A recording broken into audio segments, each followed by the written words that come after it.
साकोळकारांक आणि गोंयचे प्रेमीक हांव काळजांतल्यान देव बरें करूं म्हणटा. तुम्ही आयज ह्या प्रोजेक्टाक विरोधाक लागून आयज जमा झालेले आसा.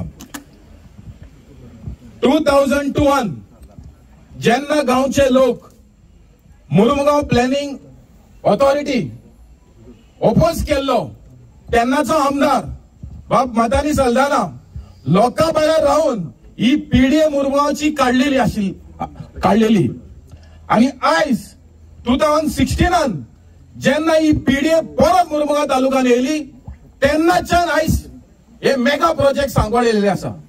आयज भुतानी प्रोजेक्ट आसा, तेच्या वयर एमएसए कडेन Tata project, Prestige project, mega project येयले. हेच्याकून आनी व्हडले प्रोजेक्ट येता सांगोळ्याच्या गांवांत.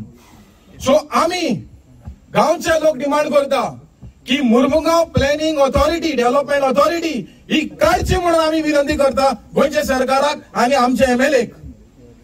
आसा की ना सपोर्ट? आमकां नाका, आमकां नाका पीडीए नाका, आमकां नाका, आमकां नाका. साकवाडचे लोक कशे भिना, कुट्टायचे लोक कशे भिना. स्वप्नेशान सांगलेले आमी पयले आशिल्ले जेन्ना जुवारी फॅक्टरी बंद केली, गोंयचे लोक पयले आशिल्ले, सांगोळचे लोक पयले आशिल्ले. मेताश्री बंद करपाक सांकवाड्याचे लोक आशिल्ले आणि आयज मेगा प्रोजेक्ट बंद करपाक आख्खे कुटायचे लोक आणि गोंयचे लोक आसतले मुखार. हे गव्हर्नमेंटाक सांगता आणि हो प्रोजेक्ट भुतानी ह्या वयर मेगा प्रोजेक्ट केलेले आसा आणि तशेंच पिढे फाटी घेवचे म्हणून सरकाराक गणगणीत विनंती करता. ते बरें करून.